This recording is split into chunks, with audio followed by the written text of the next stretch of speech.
You probably wouldn't know it, but Gaza is rich, gas rich, at least 1.4 trillion cubic feet rich, to be precise. But there's a catch. Geologists and natural resources economists have confirmed that the occupied Palestinian territory lies above sizable reservoirs of oil and natural gas wealth in Area C of the occupied West Bank and the Mediterranean coast off the Gaza Strip. To date, the real and opportunity costs of the occupation exclusively in the area of oil and natural gas have accumulated to tens, if not hundreds of billions of dollars. Back in 1999, the Palestinian authorities signed a deal with British Gas. Just off the Gaza coast, they struck it lucky, and 2 wells were drilled. That's Gaza Marine 1 and 2.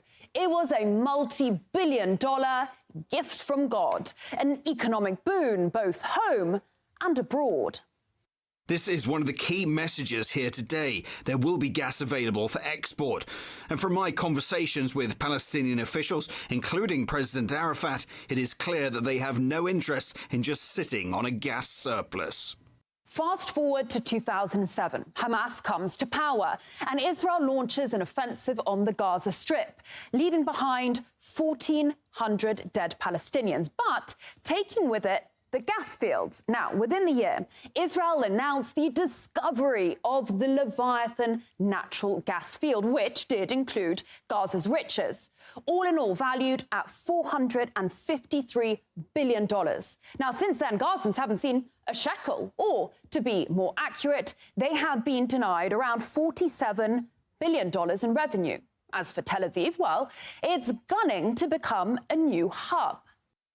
This is a historical moment in which the small country of Israel becomes a significant player in the global energy market. The Memorandum of Understanding will enable Israel, for the first time, to export Israeli natural gas to Europe.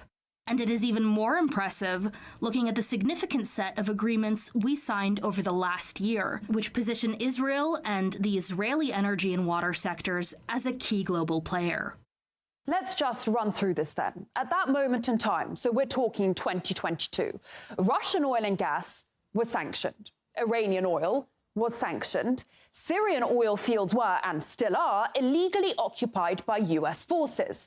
Now, the key port of Latakia was being bombed by Israel, and the port of Beirut, the gateway to the Middle East, lay in ruins. Enter this small country of Israel right here with its seas of gas, its working ports, an answer to Europe's problems, and perhaps, most critically, the US blessing. Because in case you didn't know, US Congress has decided that Israeli energy is in the highest national security interests of Washington. So DC was only too happy for Tel Aviv to become a key global player. After all, it had itself previously mulled over ways in which to make its 51st state a window onto Europe. Another interesting application of nuclear excavation would be a sea-level canal 160 miles long across Israel, connecting the Mediterranean with the Gulf of Aqaba and thus the Red Sea and the Indian Ocean. Such a canal would be a strategically valuable alternate to the present Suez Canal. The Suez Canal is a gold mine. It connects the Mediterranean Sea to the Indian Ocean via the Red Sea. It is the link between Asia and Europe. Every day, almost 3 million barrels of oil, 8% of global LNG, 50 ships, $9 billion worth of cargo, 12% of global trade all pass along this right here single canal. Remember in 2021 how a container ship ran aground in the Suez? Global trade was brought to its knees. The alternative route via the Cape of Good Hope adds around 9 days and 7,000 kilometers to the journey. There is no replacement for the Suez Canal, except perhaps for the Ben Gurion Canal.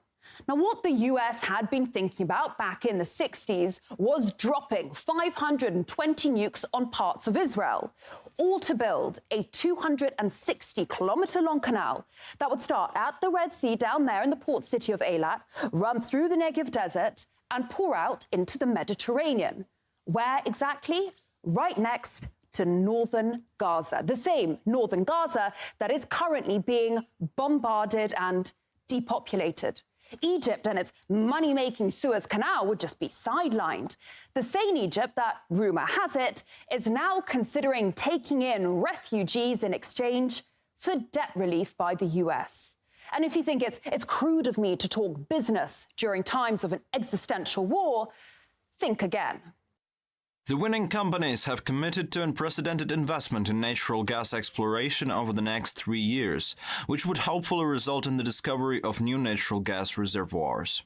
In recent weeks, Tel Aviv has handed out 12 new licenses to 6 companies, on top of the plan to tap more of the Gaza Marine resources.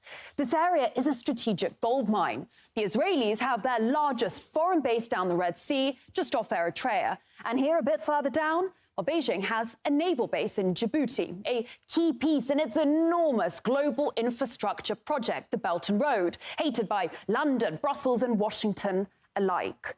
Always ask yourself, cui bono, who benefits? Because war is horror and war is hell. But never forget that war, above all else, is big business.